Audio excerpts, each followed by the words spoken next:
जय हिंद साथियों, कक्षा 11 के इतिहास के दूसरे अध्याय में आपका स्वागत है, जिसका नाम है 3 महाद्वीपों में फैला हुआ साम्राज्य। इस अध्याय को हम लाइन वाइज पढ़ेंगे।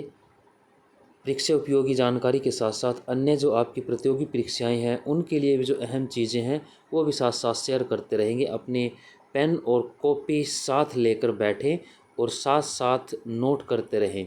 अपने समय के हिसाब से जितना आपको उचित लगता है थोड़ी थोड़ी वीडियो देखकर आप इसको नोट करते रहें, ताकि आप कुछ भी छोड़े न।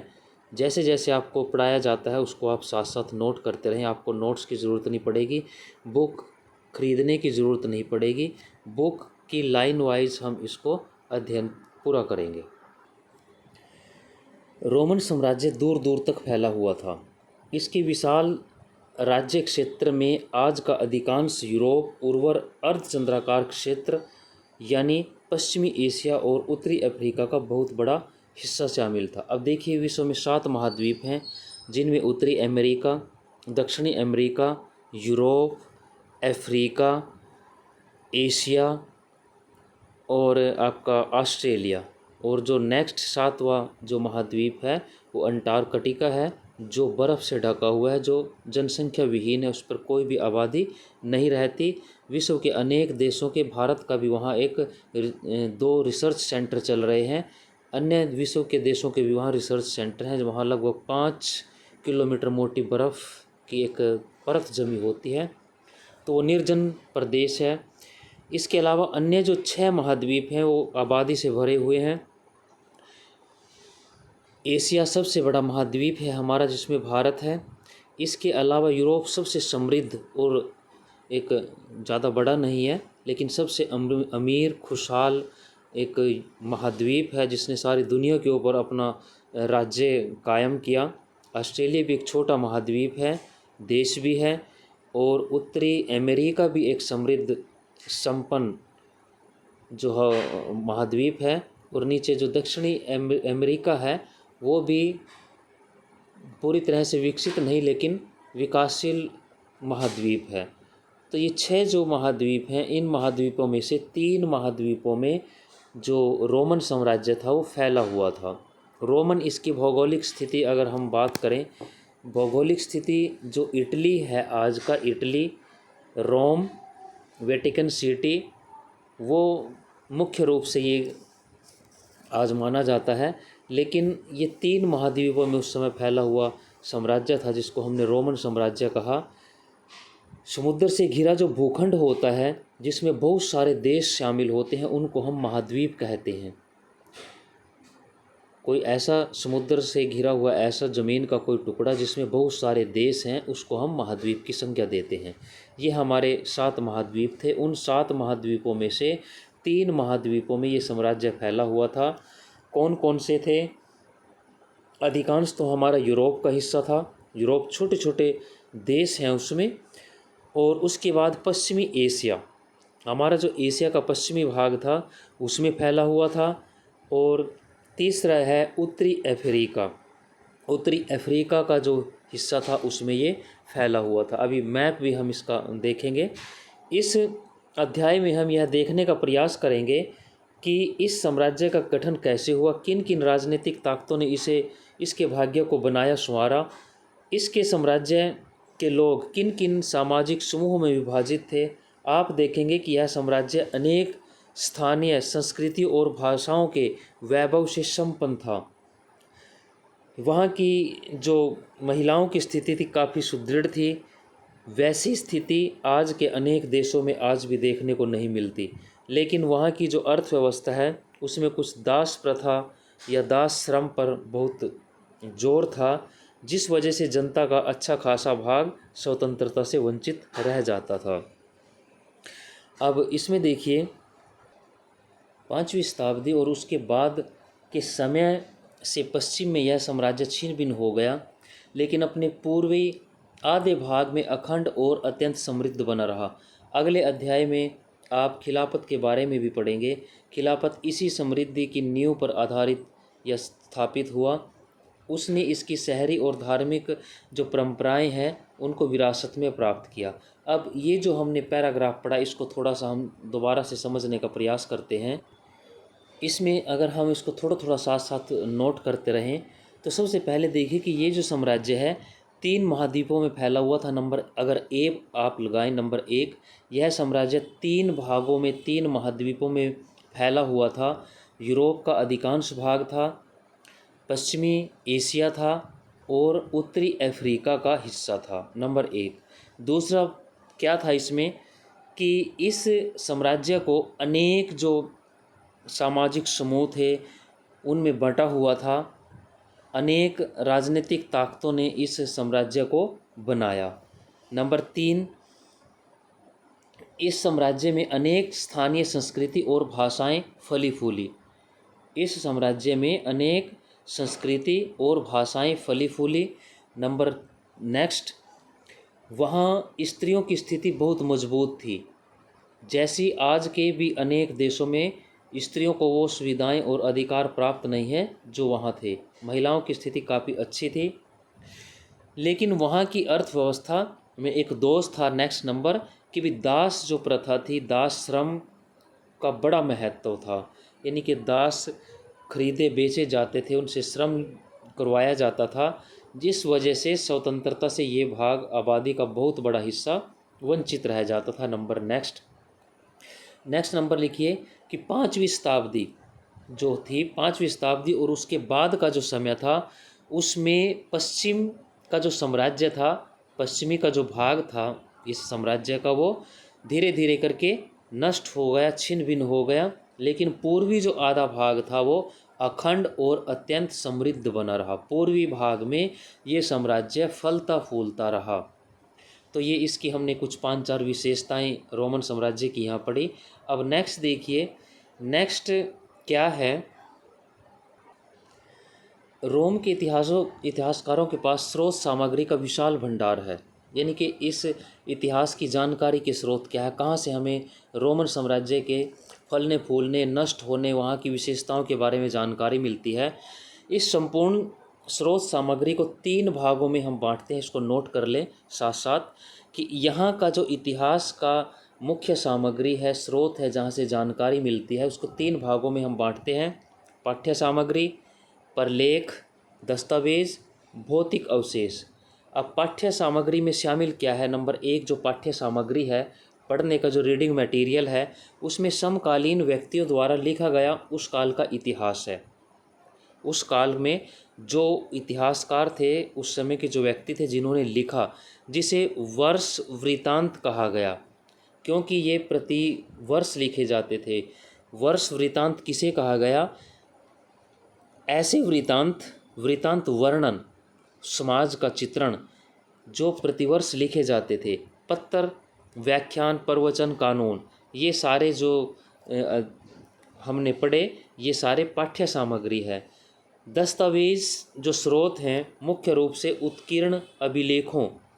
अब नंबर जो 2 है, नंबर 1 पाठ्य सामग्री में हमने ये चीज़ पढ़ी, यानी कि 3 स्रोत हमने पढ़े, पाठ्य सामग्री, प्रलेख, दस्तावेज और भौतिक अवशेष। अब नंबर 1 पाठ्य सामग्री में नोट करें आप, पाठ्य सामग्री में क्या शामिल है? उस समय के जो व्यक्ति थे उन्होंने जो इतिहास लिखा, जिसे वर्ष वृतांत कहा गया, क्योंकि हर वर्ष लिखा जाता था। पत्र थे, कोई व्याख्यान, किसी के प्रवचन, कोई आदेश, कानून, वो सारे जो लिखित सामग्री थी। इसके अलावा दस्तावेजी, नंबर 2 दस्तावेजी, और जो नंबर 2 दिया है, नंबर 2 दस्तावेजी और स्रोत जो है मुख्य रूप से उत्कीर्ण अभिलेखों, यानी कि कोई पत्थर के ऊपर कोई लिखे हुए अभिलेख, खोदे गए ठोस जो एक सरफेस है उसके ऊपर, पेपायरस पेड़ के पत्तों पर लिखी पांडुलिपियाँ जो हाथ से लिखे गए दस्तावेज थे, पेपायरस के पेड़ के पत्तों पर मुख्य रूप से मिले हैं। ये हमारा दूसरा प्रलेख और दस्तावेज हुआ। उत्कीर्ण अभिलेख आमतौर पर पत्थर के जो शिला खंड होते थे, पत्थर के टुकड़े होते थे, उन पर खोदे जाते थे, इसलिए वो नष्ट नहीं हुए। बहुत बड़ी मात्रा में यूनानी और लैटिन भाषा में ये पाए गए खुदे हुए। अब नेक्स्ट है पेपायरस। एक सरकंडे जैसा पौधा होता था, जैसे सरकंडा हमारे यहाँ झुंड, कोई सरकंडा झुंड होते हैं, जो मिस्र में नील नदी के किनारे उगाया जाता था। ये उसी से लेखन सामग्री तैयार की जाती थी। रोज़मर्रा की जो ज़िंदगी थी उसमें उसका व्यापक इस्तेमाल किया जाता था। दैनिक जीवन में उसका हर रोज़ प्रयोग होता था। हजारों की संख्या में संविदा पत्र, लेख, संवाद पत्र, सरकारी दस्तावेज आज भी पेपायरस पत्थर पर लिखे हुए पाए गए हैं। यानी कि जो पेपायरस का जो पेड़, सरकंडा, जो पौधा होता था उससे ये बनाए जाते थे। उनके ऊपर फिर पांडुलिपियों के रूप में हाथ से ये लिखे जाते थे। सारे पत्र हमने जो पढ़े, कोई समझौता होता था, कोई लेख होता था, सरकारी आदेश होता था, वो सारे के सारे पेपायरस पत्थर पर लिखे हुए पाए गए। पेपायरोलॉजिस्ट पेपायरोलॉजिस्ट यानी पेपायरस शास्त्री कहे जाने वाले जो विद्वानों द्वारा प्रकाशित किए गए हैं, ये सारे के सारे पेपायरस शास्त्री जिनको कहा गया, उनके द्वारा ये प्रकाशित किए गए, लिखे गए। भौतिक जो अवशेष है, नंबर 3 हमने जो पढ़ा था भौतिक अवशेष। भौतिक अवशेषों में अनेक प्रकार की चीज़ें शामिल है जो मुख्य रूप से पुरातत्वविदों को खुदाई के दौरान या उन क्षेत्रों में पाई गई। जैसे इमारतें हैं, स्मारक हैं, कोई अन्य प्रकार की संरचनाएं, मिट्टी के बर्तन, सिक्के, पच्चीकारी का सामान, यहाँ तक कि संपूर्ण भूदृश्य, हवाई या छायांकन द्वारा प्राप्त जो चित्र बनाए गए, इनमें से प्रत्येक स्रोत हमें अतीत के बारे में एक ही प्रकार की जानकारी इस देते हैं। इन जानकारियों को मिलाकर यह देखना अत्यंत उपयोगी होता है, लेकिन कितनी अच्छी तरह से इतिहासकार इन स्रोतों के तथ्यों में अंतर संबंध बनाता है, उसकी कुशलता पर निर्भर करता है। तो ये 3 चीज़ें हमने पढ़ी। तीसरा जो हमारा भौतिक अवशेष था, भौतिक अवशेष वो सारे ईंटें, पत्थर, इमारतें, मिट्टी के बर्तन, सिक्के, पच्चीकारी का सामान, बहुत सारी जो भी चीज़ें हैं वो सारे के सारे यहाँ से प्राप्त हुई। तो 3 हमने स्रोत ये पढ़े। पहला नंबर 1 हमने पढ़ा था पाठ्य सामग्री, नंबर 2 प्रलेख या दस्तावेज, और नंबर 3 भौतिक अवशेष। उनके बारे में हमने यहाँ इन सब चीज़ों को पढ़ लिया है। अब नेक्स्ट देखिए, ये चित्र दिया हुआ है पेपायरस पत्थर। ये पत्थर इसमें इस बॉक्स के अंदर ये ऐसे समेट कर लपेट कर रखे गए हैं। ये पेपायरस पत्थर का यहाँ चित्र दिया हुआ है। ईसा मसीह के जन्म से लेकर 7वीं शताब्दी के पूर्वार्ध में 630 के दशक तक की अवधि में अधिकांश यूरोप, अफ्रीका, उत्तरी और मध्य पूर्व तक के विशाल क्षेत्रों में 2 सशक्त साम्राज्यों का शासन था। अब इसको देखिए, ईसा मसीह के जन्म से लेकर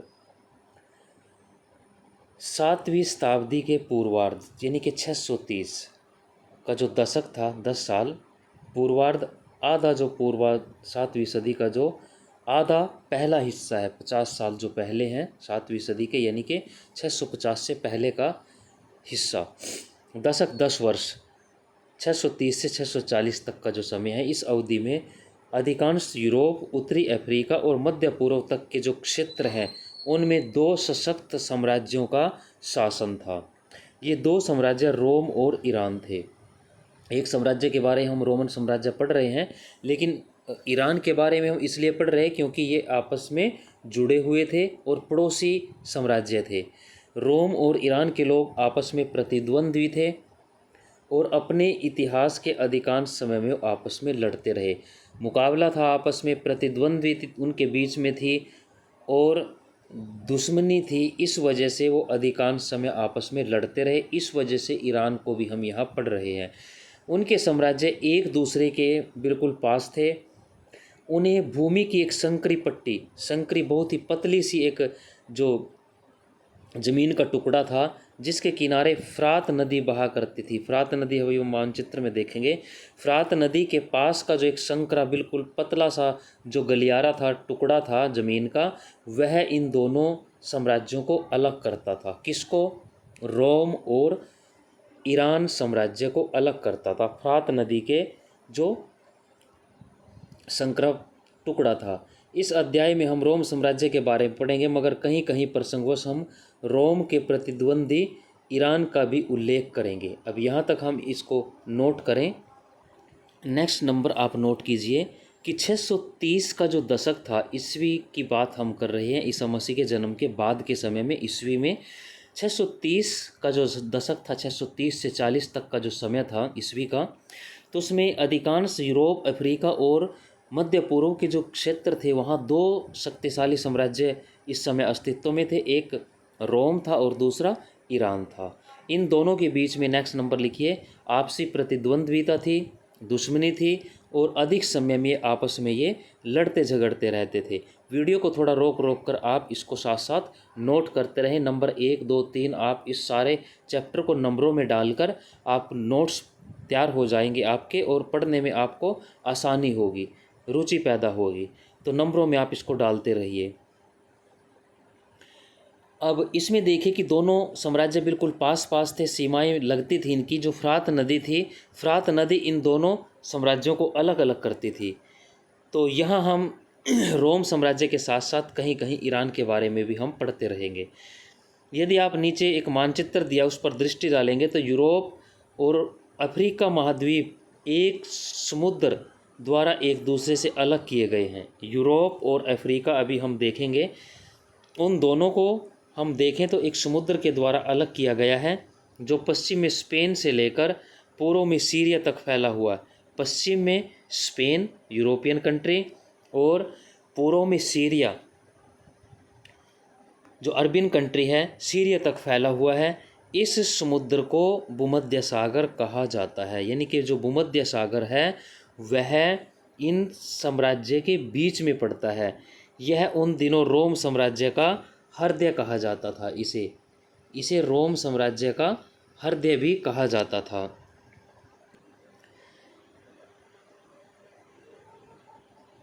रोम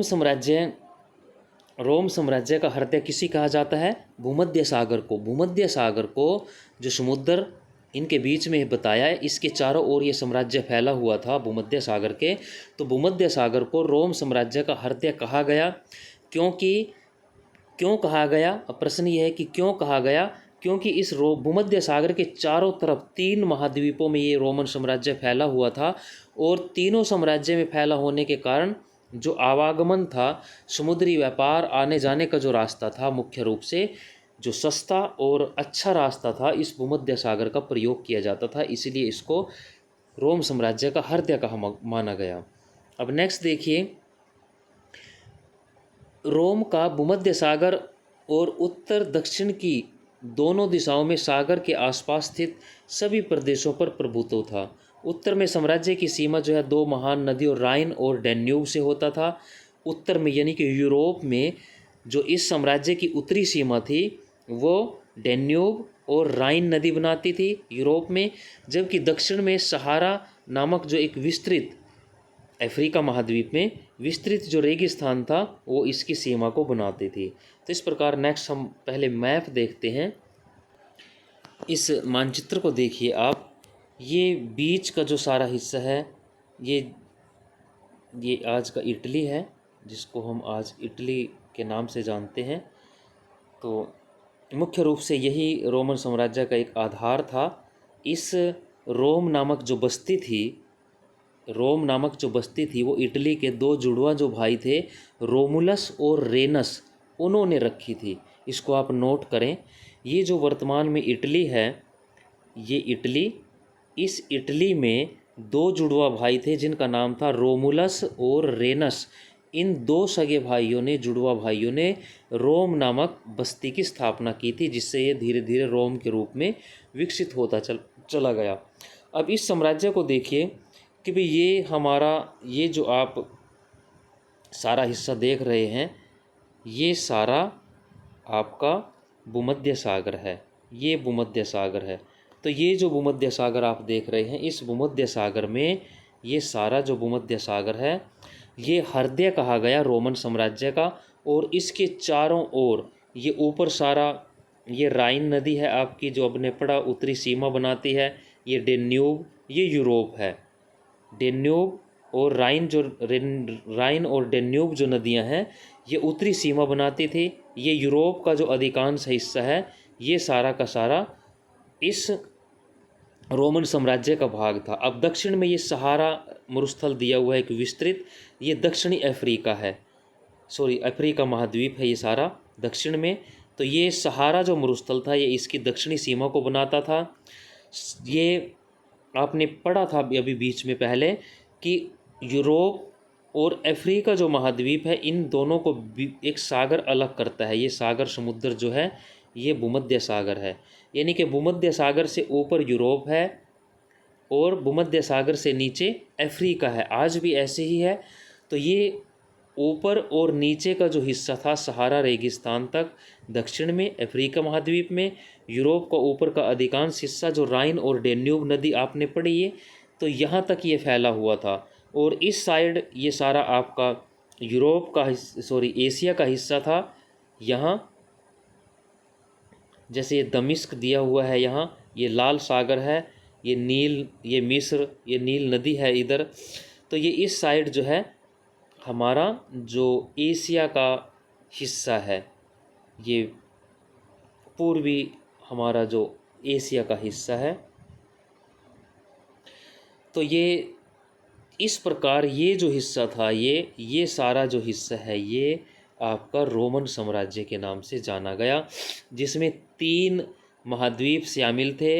यूरोप शामिल था, ये ऊपर यूरोप है, ये बीच में भूमध्य सागर, भूमध्य सागर के नीचे दक्षिण में आप ये देख रहे हैं सहारा रेगिस्तान अफ्रीका महाद्वीप, और ये इस साइड में पूर्व में जो है हमारा जो पश्चिमी एशिया पड़ेगा।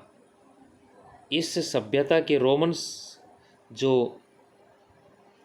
जो साम्राज्य था इसका पूर्वी भाग, लेकिन एशिया का पश्चिमी भाग, ये इस पूरे इस क्षेत्र में ये रोमन साम्राज्य फैला हुआ था। 3 महाद्वीपों को कवर करता था ये, इसलिए एक विशाल साम्राज्य इसको कहा गया। अगर आप इस मानचित्र को देख पा रहे हैं तो इसमें पश्चिमी एशिया में रोमन साम्राज्य देखिए कि हमारा जो पश्चिमी एशिया था उसमें रोमन साम्राज्य कहाँ फैला हुआ था। ये हमारा भूमध्य सागर आपने पढ़ा था, ये भूमध्य सागर, ये सहारा आपने रेगिस्तान पढ़ा था, ये नील नदी भी आपने उस मैप में देखी थी, लाल सागर भी देखा था। तो अब ये सारा अरब जो है, ये अरब कंट्री हैं सारे, मक्का है, मदीना है, ये फ़ारस की खाड़ी है, ये सारा हमारा एशिया का हिस्सा है जो रोम साम्राज्य के अधीन आता था। ये फ़ारस, जिसे उस समय फ़ारस कहा गया, आज का जो ईरान है, ठीक है, ये सिंधु नदी है, हमारा भारत यहाँ आ गया, ये अरब सागर है आपका। तो ये इस साइड अरब सागर हमारा भारत है, ये सिंधु नदी हमारे भारत की। तो ये अफ़गानिस्तान है, ठीक है, ये कैस्पियन सागर है, ये दजला नदी है, ये यहाँ फ़िलिस्तीन दिया हुआ है, ठीक है। आप यहाँ बगदाद और टेसिफोन भी आप देख रहे हैं, टेसिफोन शब्द आप कहीं इसमें पढ़ेंगे। तो ये कस्तूनतूनिया है। तो ये स्थान आप इसमें एक बार अच्छे से समझ लें। तो ये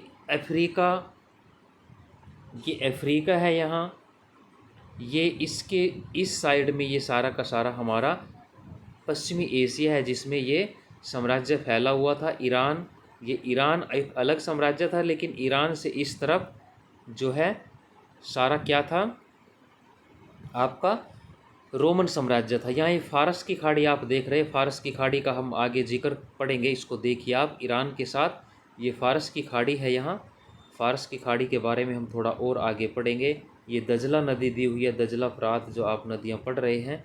तो इस प्रकार ये साम्राज्य जो है फैला हुआ था। ये अरब सागर, ये हमारी सिंधु नदी, अफ़गानिस्तान, ये ईरान। तो ये पश्चिमी एशिया में रोमन साम्राज्य, आप इसको अच्छे से समझ सकते हैं। इस अत्यंत विस्तृत क्षेत्र में रोम साम्राज्य फैला हुआ था जो आपने अभी मानचित्र के माध्यम से देखा।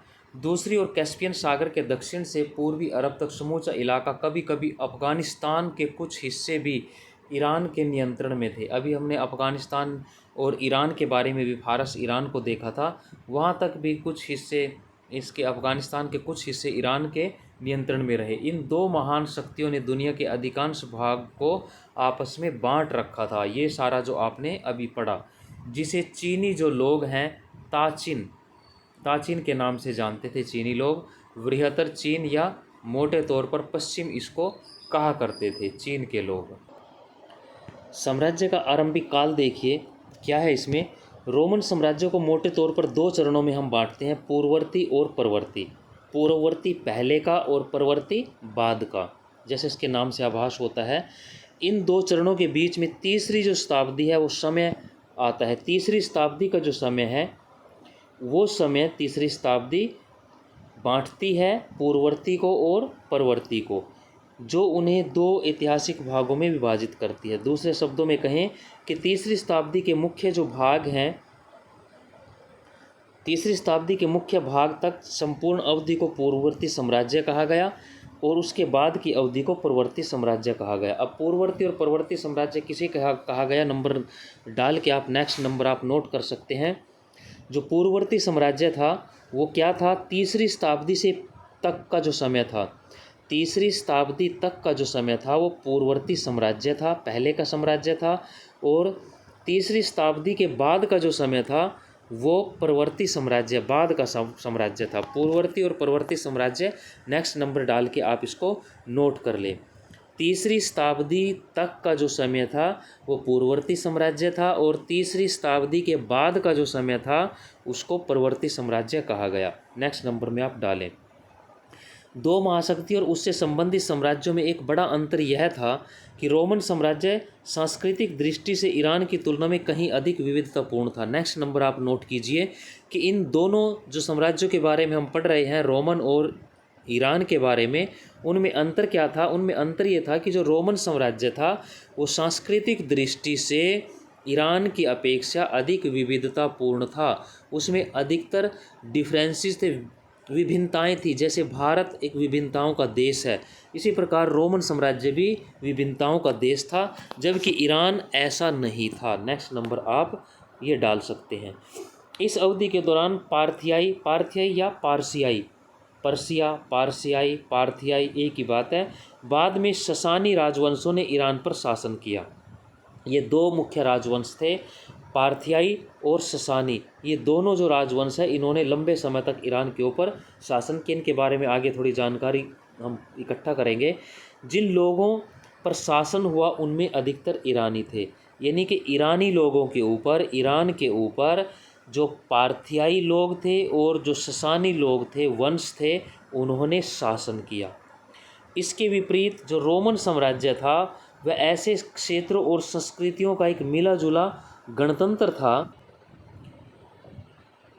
जिसमें मुख्य सरकार की एक साझा प्रणाली थी और वो एक दूसरे के साथ जुड़े हुए थे। यानी कि जो आपका ईरान का नेक्स्ट लिखेंगे, ईरान का जो साम्राज्य था उसमें दो मुख्य राजवंश थे जो आपने पढ़े अभी, पार्थियाई और दूसरा था ससानी। उन्होंने लंबे समय तक शासन किया ईरानियों के ऊपर। लेकिन जो रोमन था वहाँ जो स्थिति थी वहाँ क्या थी, अलग अलग संस्कृतियों से मिला जुला एक साझा सरकार थी। वो साझा सरकार जो है मिलजुल कर शासन करती थी, क्योंकि विविधताओं से भरा हुआ वो देश था।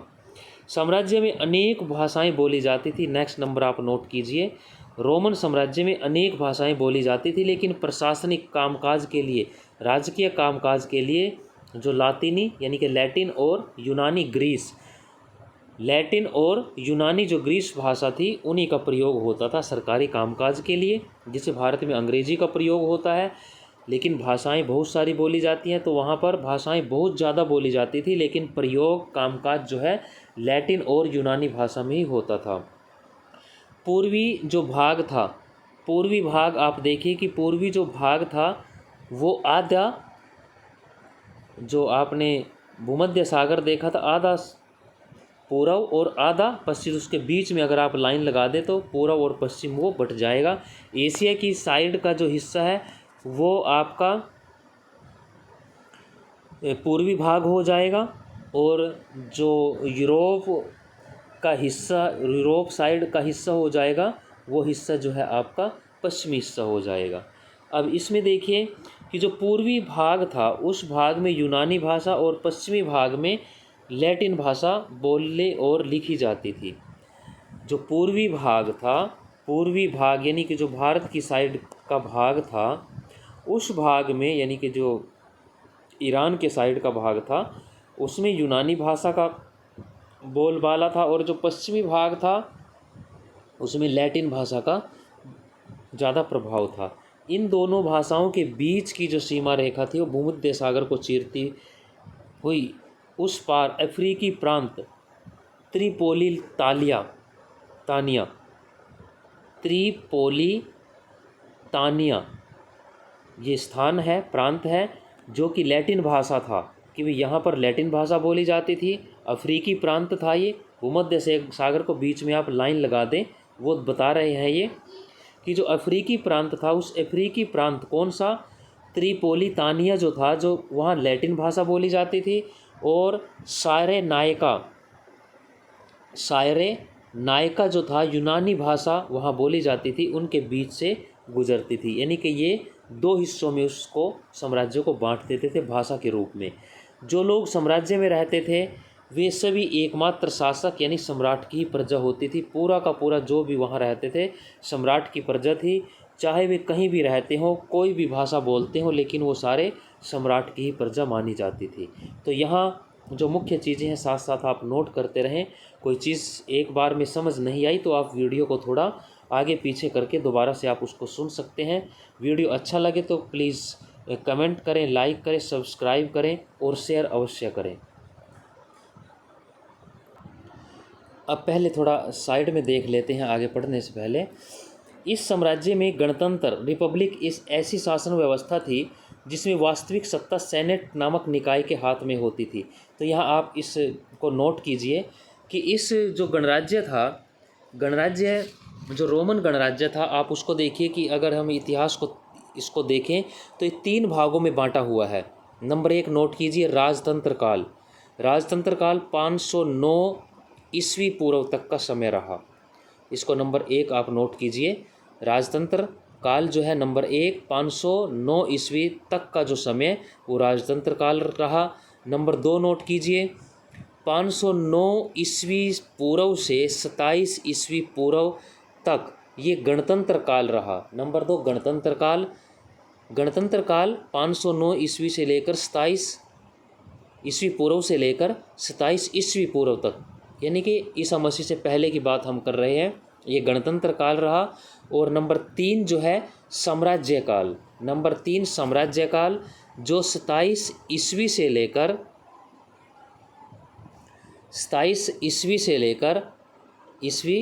600 ईस्वी तक का समय रहा। एक बार दोबारा आप इसको ध्यान से देखिए। जो रोमन इतिहास है उसको 3 भागों में हम बांट देते हैं। नंबर 1 राजतंत्र काल, इसका समय रहा 509 ईस्वी पूर्व तक। 509 ईस्वी पूर्व से पहले जो समय है वो राजतंत्र काल रहा। नंबर 2 गणतंत्र काल फिर 509 ईस्वी पूर्व से 27 ईस्वी पूर्व तक ये गणतंत्र काल रहा। और उसके बाद तीसरा साम्राज्य काल रहा। साम्राज्य काल जो है 27 ईस्वी पूर्व से, ध्यान से नोट कीजिए, 27 ईस्वी पूर्व से 600 ईस्वी तक का जो समय है वो साम्राज्य काल रहा। तो 3 भागों में हमने बांटा। अब हम जो यहाँ इस समय गणतंत्र रिपब्लिक के बारे में पढ़ रहे हैं, ये समय कब से कब तक पढ़ रहे हैं हम? गणराज्य कब से कब तक रहा? 509 ईस्वी पूर्व से 27 ईस्वी पूर्व तक का जो समय है वो हम ये गणतंत्र व्यवस्था पढ़ रहे हैं, जिसमें वास्तविक जो सत्ता थी सेनेट नामक एक इकाई के रूप में होती थी। जैसे हमारी विधानसभाएं, संसद होती हैं, सेनेट उसे कहा जाता था। सेनेट में कौन लोग होते थे? धनवान अमीर जो लोग थे, उनका एक जो छोटा सा समूह था उसके पास ये सारी सत्ता होती थी, जिसे अभिजात वर्ग कहा जाता था। अभिजात या अमीर वर्ग, कुछ भी आप इसको कह सकते हैं। आमतौर पर गणतंत्र जो है अभिजात वर्ग की सरकार का सेनेट नाम की संस्था के माध्यम से चलता था ये शासन। यानी कि जो गणतंत्र है वो गणतंत्र अभिजात वर्ग, अमीर जो वर्ग है वो शासन चलाता था सेनेट के नाम से। सेनेट में सभी अमीर अभिजात वर्ग होते थे, वही सेनेट के नाम से शासन चलाते थे। तो 509 ईस्वी पूर्व से 27 ईस्वी पूर्व तक ये शासन चलता रहा। फिर 27 ईस्वी पूर्व में हमने तीसरा जो पार्ट साम्राज्य काल पढ़ा अभी हमने नोट किया था। तो 27 ईस्वी पूर्व में साम्राज्य काल शुरू हो जाता है, जब 27 ईस्वी पूर्व में जो जूलियस सीजर है, जूलियस सीजर का दत्तक पुत्र गोद लिया वो पुत्र और उत्तराधिकारी ऑक्टेवियन, क्या नाम था उसका? ऑक्टेवियन। उसने तख्ता पलटकर सत्ता अपने हाथ में ले ली और अगस्त के नाम से रोम का सम्राट बन बैठा। ये आप नेक्स्ट नंबर नोट कीजिए। सेनेट की सदस्यता जीवन भर चलती थी। उसके लिए जन्म की अपेक्षा पद, प्रतिष्ठा, धन उसको अधिक महत्व दिया जाता था। अब इसमें आप सेनेट के बारे में पढ़िए। गणतंत्र जो व्यवस्था थी वो 509 ईस्वी पूर्व से 27 ईस्वी पूर्व तक चली। फिर 27 ईस्वी पूर्व में क्या हुआ? 27 ईस्वी पूर्व में जो जूलियस सीजर था, अभी पढ़ेंगे हम जूलियस सीजर के बारे में भी। जूलियस सीजर का जो गोद लिया हुआ पुत्र था, उत्तराधिकारी था ऑक्टेवियन, उसने तख्ता पलटकर सत्ता को अपने हाथ में ले लिया और ऑगस्ट के नाम से वो रोम का सम्राट बन बैठा। तो ये एक गणतंत्र के बारे में हमने पढ़ा। अब हम इधर थोड़ा इसके प्रथम जो शासक है अगस्त, उसके बारे में हम पढ़ते हैं।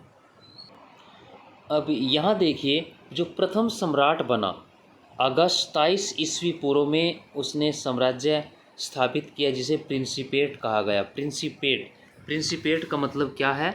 प्रमुख नागरिक, यानी कि उसने प्रमुख नागरिक के नाम से एक अपने साम्राज्य को स्थापित किया। तो यहाँ ये स्थिति थोड़ा देखिए कि रोमन में इस समय क्या स्थिति थी। आपने पढ़ा कि जो रोमन सम्राट था जूलियस सीजर, उसका जो बेटा था गोद लिया हुआ पुत्र, उसकी हत्या कर दी थी 44 ईस्वी पूर्व में। उसकी हत्या कर दी थी, जिससे रोम में गृहयुद्ध भड़क गया था। रोमन में गृहयुद्ध भड़क गया था। जो अगस्त के पिता थे उनकी हत्या के बाद, और सीजर की हत्याकांड में जिन लोगों का हाथ था उनमें ब्रूट्स और कैसियस नाम के हत्यारे शामिल थे। इनको सबक सिखाने के लिए जो ऑक्टेवियन था, जिसे बाद में अगस्त कहा गया, ऑक्टेवियन जो जूलियस सीजर की बहन का पोता था, यानी कि ऑक्टेवियन जो था, जो जूलियस सीजर है उसकी बहन का पोता था, जिसने गोद लिया, यानी कि अपनी बहन के पोते को जूलियस सीजर ने गोद लिया था उसको राजा बनाने के लिए। लेकिन उसकी जूलियस सीजर की हत्या कर दी गई। किसने कर दी? ब्रूट्स और कैसियस ने। तो उसके बाद उसने जो ऑक्टेवियन था, इस ऑक्टेवियन ने एंटोनी और लेपिडस नाम के जो व्यक्ति थे उनके साथ मिलकर एक त्रिगुट बनाया। ऑक्टेवियन ने या अगस्त ने।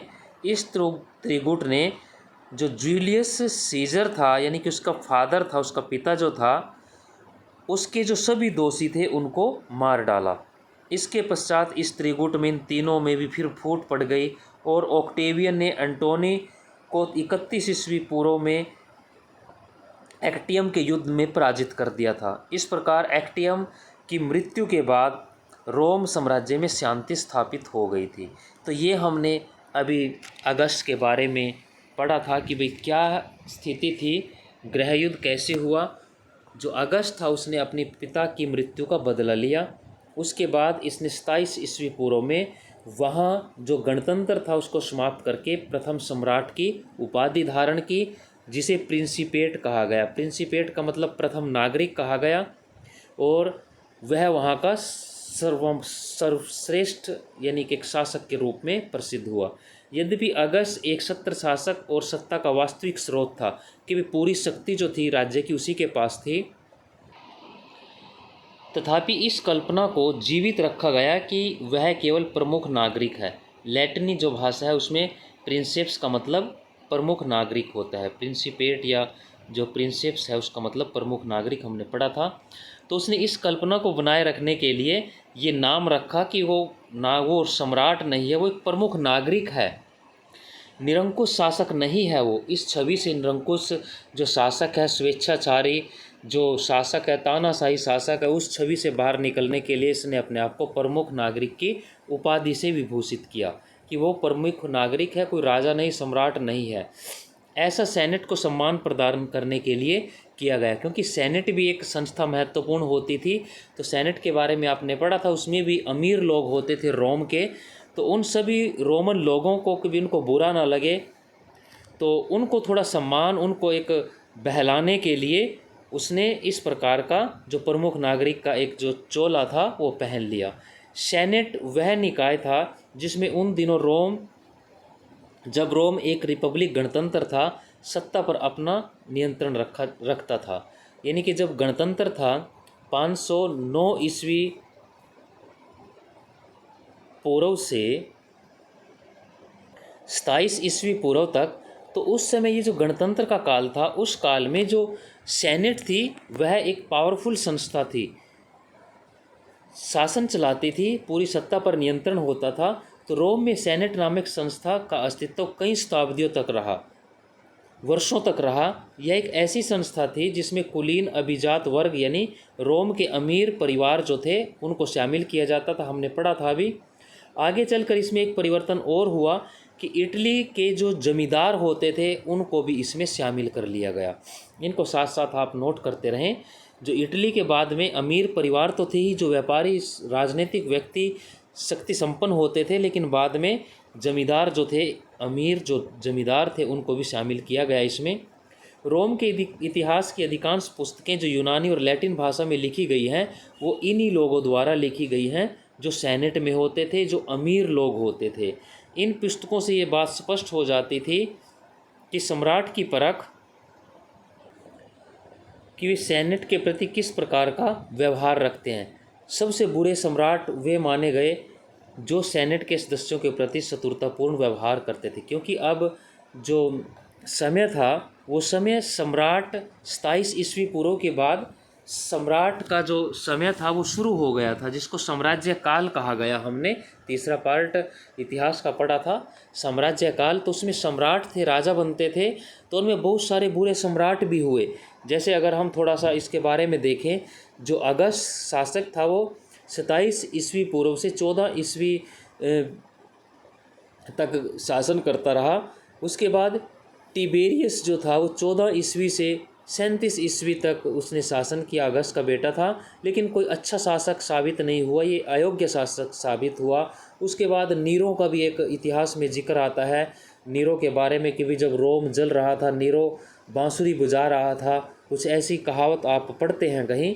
तो वो इसी प्रकार था कि नीरो के समय, नीरो जो है 54 से 68 ईस्वी तक शासक रहा, लेकिन सबसे अत्याचारी और बहुत ही खूंखार टाइप का एक ये जो शासक है रोम के इतिहास में, इसको अत्याचारी क्रूर शासक माना गया। उसके बाद जो त्राजान शासक था 98 ईस्वी से 117 ईस्वी के बारे में ईस्वी तक शासन रहा, एक प्रसिद्ध और महान शासकों की श्रेणी में ये शामिल होता है। इनके बारे में हम थोड़ा आगे साथ साथ पढ़ते रहेंगे। तो कुछ सेनेट के प्रति जो राजा थे वो बहुत शत्रुतापूर्ण व्यवहार करते थे, उनको शक की नज़र से देखते थे या फिर उनके साथ क्रूरता और हिंसा भी करते थे। कई सेनेटर जो है गणतंत्र युग में लौटने को तरसते थे, किंतु अधिकतर जो सेनेटर थे उनको एहसास हो गया था कि यह अब असंभव है। यानी कि यहाँ हमने क्या पढ़ा, ये इस बात पर यहाँ जोर दिया गया कि तो इसमें जो मुख्य चीज़ें आपने नोट की वो अगस्त के बारे में आपने नेक्स्ट नंबर डाल के, प्रथम जो सम्राट है अगस्त बना 27 ईस्वी पूर्व ने, उसने प्रिंसिपेट की उपाधि धारण की, यानी कि प्रमुख नागरिक अपने आप को कहा। और जो सेनेट थे उसको भी थोड़ा थोड़ा सम्मान, नामचारे का एक उसको दे रखा, उसके साथ भी संबंध उसने थोड़े ठीक ठाक बनाए रखे। तो कई शताब्दियों तक सेनेट का जो शासन चलता रहा, इसमें अमीर लोग शामिल होते थे। नेक्स्ट नंबर डाल के आप इनको नोट करते रहें। उसके बाद इटली के जो जमींदार थे उनको भी इसमें शामिल किया गया। तो ये जो अमीर लोग थे, इन्हीं लोगों ने रोम का इतिहास लिखने का प्रयास किया। तो इन्होंने जो पुस्तकें लिखी वो लैटिन और यूनानी भाषा में लिखी थी। इसमें उन्होंने ये बताया कि कुछ सम्राट जो थे वो बुरे माने गए, सेनेट को के सदस्यों के साथ वो दुश्मनीपूर्ण व्यवहार रखते थे, शक की नज़र से देखते थे, उनके साथ मारपीट हिंसा पर भी करते थे। और कई सेनेटर जो थे वो वापस 27 ईस्वी पूर्व से पहले का जो गणतंत्र युग था उसमें लौटने की कामना करते थे, लेकिन अधिकतर जो सेनेटर थे वो अब ये मान चुके थे कि ऐसा होना असंभव है। इनको साथ साथ आप नोट करते रहें नंबर डाल के। सम्राट और सेनेट के बाद साम्राज्य शासन की एक प्रमुख संस्था थी सेना, यानी कि शासन के 3 महत्वपूर्ण अंग थे, इनको नोट कीजिए आप। नंबर 1 सम्राट था, दूसरा सेनेट था और तीसरा सेना थी। सेना भी बहुत महत्वपूर्ण भाग था। फारस के साम्राज्य में, फारस यानी कि ईरान, आज का फारस जो था, ईरान जो था, वहाँ बलात भर्ती वाली सेना होती थी। बलात भर्ती का मतलब क्या था? बलात भर्ती वाली सेना वह होती जिसमें कुछ वर्ग समूह के जो वयस्क लोग थे, पुरुष जो होते थे, उनको अनिवार्य रूप से सैनिक सेवा देनी पड़ती थी। ज़बरदस्ती थी कि भाई आपको सेना में जाना होगा। लेकिन जो रोम की सेना थी वो एक व्यावसायिक सेना थी जिसमें प्रत्येक सैनिक को वेतन दिया जाता था। नियमों के अनुसार उनकी भर्ती होती थी, उन्हें वेतन दिया जाता था जिसमें 25 वर्ष तक उनको सेवा देनी।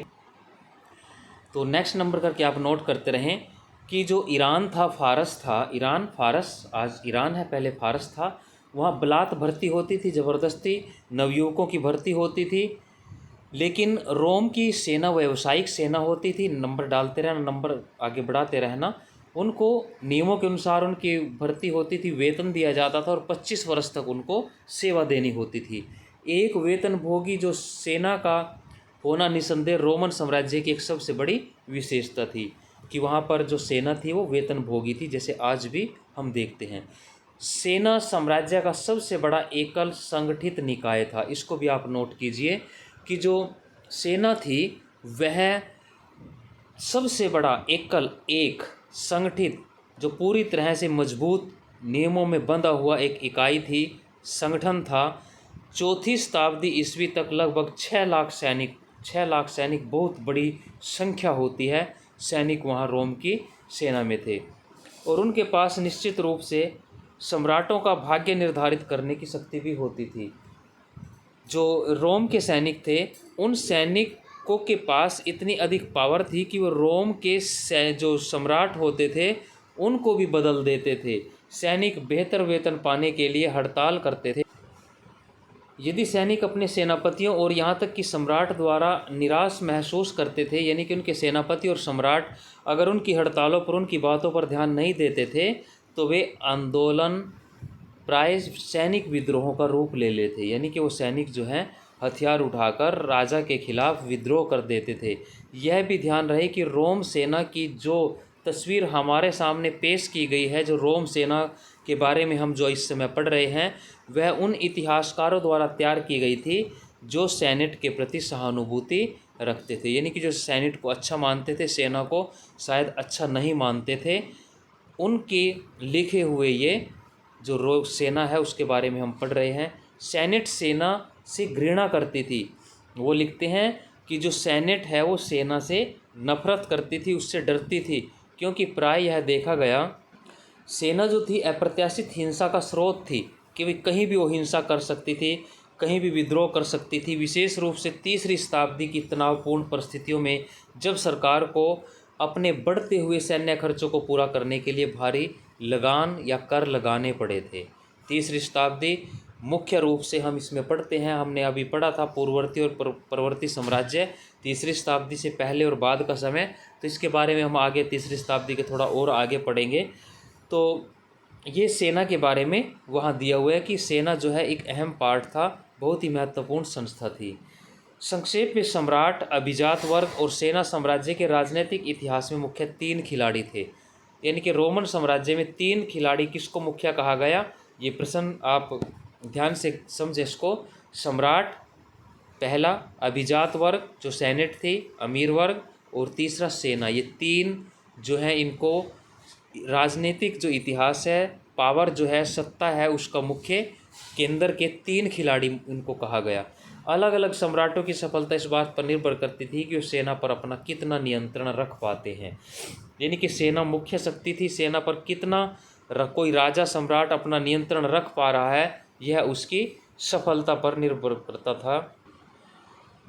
जब सेनाएं विभाजित हो जाती थी, यानी कि एक राजा के पक्ष में हो जाती थी, एक विद्रोह में के रूप में आ जाती थी, 2 भागों में बट जाती, तो इसका परिणाम सामान्यतः गृह युद्ध होता था, गृह युद्ध भी हो जाता था।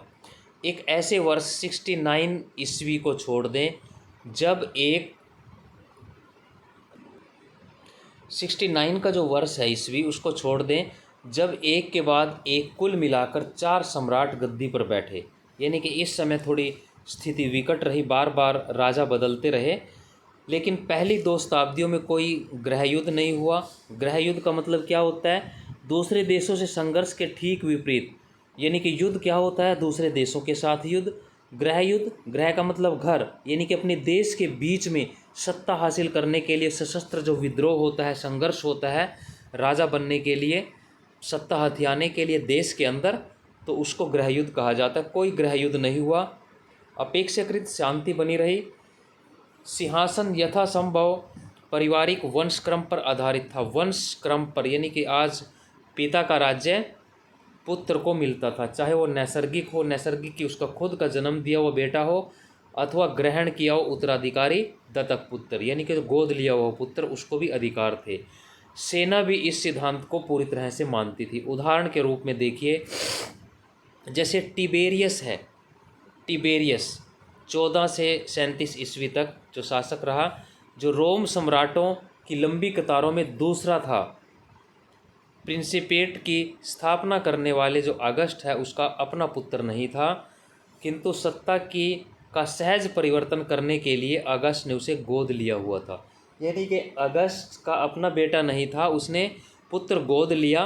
किसको गोद लिया? टिबेरियस को गोद लिया, और टिबेरियस उसका गोद लिया हुआ पुत्र था। जैसे अगस्त खुद भी सीजर का गोद लिया हुआ पुत्र था, तो यह टिबेरियस फिर अगस्त का गोद लिया हुआ पुत्र था। तो सेना ने भी इसको स्वीकार कर लिया और एक सत्ता का परिवर्तन बड़े शांतिप्रिय तरीके से हो गया था। प्रथम 2 शताब्दियों में, 2 शताब्दी यानी कि 200 वर्ष, पहले जो 200 वर्ष थे, 1 से लेकर 200 वर्ष ईस्वी, अन्य देशों के साथ युद्ध भी बहुत कम हुए। अगस्त से टिबेरियस जो है द्वारा प्राप्त किया गया साम्राज्य पहले से इतना लंबा चौड़ा विशाल क्षेत्र में फैला हुआ था, जिसको आगे बढ़ाना कोई ज़रूरी नहीं था। वास्तव में अगस्त का जो शासनकाल था शांति के लिए जाना जाता है। अगस्त का जो शासनकाल है उसे स्वर्णकाल भी कहा गया। स्वर्णकाल, शांति का काल उसको कहा गया, क्योंकि इस शांति का आगमन दशकों तक चले आंतरिक संघर्ष और सदियों की सैनिक विजय के पश्चात प्राप्त हुआ था। हमने पढ़ा था कि जूलियस सीजर के बाद गृह युद्ध पैदा हो गया था, और उसके बाद अपने पिता की हत्या का बदला लेने के लिए अगस्त ने वहाँ उन सारे विद्रोहों को, जो विरोधी थे, जो उनके पिता के हत्यारे थे, उनको मारकर सैनिक विजय प्राप्त करके साम्राज्य कायम किया था। तो इस बड़ी मुश्किल से शांति का काल ये आया था, तो हमने इसको अभी पढ़ा था। साम्राज्य के प्रारंभिक विस्तार में एकमात्र अभियान जो है वो सम्राट त्राजान के बारे में पढ़ा था। एक महान राजा था, ये भी 113 से 17 ईस्वी में उसने चलाया। इन सालों में उसने फरात नदी, आपने अभी मानचित्र में देखा था, दोबारा भी आप उसको पीछे करके देख सकते हैं, फरात नदी के पार के क्षेत्रों पर निरर्थक कब्जा कर लिया था। निरर्थक का मतलब कोई ज़रूरी नहीं था। निरर्थक क्यों था? क्योंकि उसके उत्तराधिकारियों ने फिर उन इलाकों को छोड़ भी दिया था। त्राजान ने 113 से 117 में ईस्वी में जिन क्षेत्रों को फरात नदी पार करके जीता था, उन इलाकों को उसके उत्तराधिकारियों ने छोड़ दिया अपने आप ही, कि हमें ज़रूरत नहीं है, हमारा राज्य बहुत बड़ा पहले से ही राज्य चला हुआ है। अब नेक्स्ट देखिए, सम्राट त्राजान का स्वप्न था शायद भारत विजय। कुछ इतिहासकार ऐसा मानते हैं कि वो भारत विजय भी करना चाहता था, उसने प्रयास किया। तत्पश्चात भयंकर भूकंप से पीड़ित एंटियोक, आपने मानचित्र में देखा था, सर्दियों के बाद 115-16 यानी कि 116 ईस्वी में त्राजान जो है फरात नदी के आगे बढ़ता हुआ पार्थियन की राजधानी टेसीफून तक चला गया था। यह अपने मैप में भी टेसीफून तक चला गया था। फिर वहाँ फारस की खाड़ी आप मैप में देखिए एक बार, के सिरे पर पहुँच गया था। फारस की खाड़ी के सिरे पर पहुँच गया था। मैप को आप साथ चेक कर लें एक बार, पीछे वीडियो को ले जाकर। इतिहासकार कैसियस डियो जो है उसने क्या कहा कि वहाँ वह खड़ा होकर भारत की ओर जाने वाले जो किसी वाणिज्यिक पोत को ललचाई नज़रों से देखता है, लालायित नज़रों से, लालच भरी नज़रों से देखता है, और चाह रहा है कि काश वह सिकंदर जैसा जवान होता और भारत को जीतने का प्रयास करता। तो ऐसा जो है सम्राट त्राजान का स्वप्न था कि शायद उसके मन में भी कोई ऐसा भाव था कि भारत की विजय वो करे, भारत को जीते, जैसा सिकंदर के बारे में उसने सुना था। हालांकि सिकंदर के बारे में थोड़ा बात करें, सिकंदर के बारे में ये कहा जाता है कि उसने भारत को विजय किया, लेकिन अब इतिहासकार ये मानने लगे हैं कि सिकंदर ने भारत को विजय नहीं किया।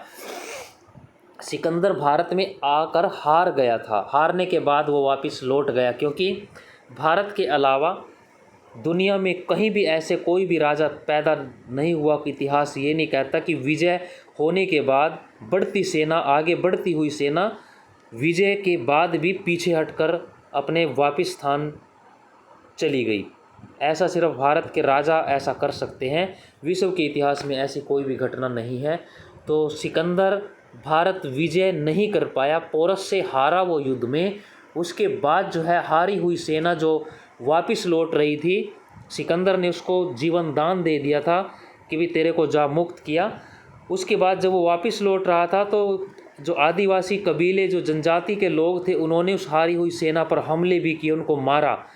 अगर विजयी होता, पहली बात सिकंदर वापस नहीं लौटता, क्योंकि विजयी व्यक्ति वापस नहीं लौटता जब वो इतनी दूर अपने इतने सैनिकों के कुर्बानी देकर इतने छोटी उम्र में भारत विजय का स्वप्न लेकर पूरे हजारों मील का रास्ता तय करके भारत पहुंचा था वो, तो वो आगे नहीं बढ़ पाया, पराजय हुई इसको। और जब वो विजयी था, अगर विजयी होकर वो वापस लौट रहा है तो विजयी सेना को कोई आदिवासी या कोई भी व्यक्ति नहीं मारकर भगाता। तो इसका मतलब सिकंदर हार कर वापस लौटा और उसकी जो सेना थी वो पराजित सेना थी, जिसको आदिवासी और लौटती हुई सेना पर वो आदिवासी जो कबीले थे, जनजातियाँ थी, उन्होंने उनको मारा। तो इस प्रकार जो सम्राट त्राजान था वो भी भारत विजय का स्वप्न देखता था, जैसा सिकंदर ने देखा था। तो थैंक यू, धन्यवाद आपका। वीडियो नेक्स्ट चैप्टर हम आगे अगली वीडियो में करेंगे, तो लाइक कमेंट अवश्य करें, यही आपकी एक फीस है, और चैनल को सब्सक्राइब करें। धन्यवाद, जय हिंद।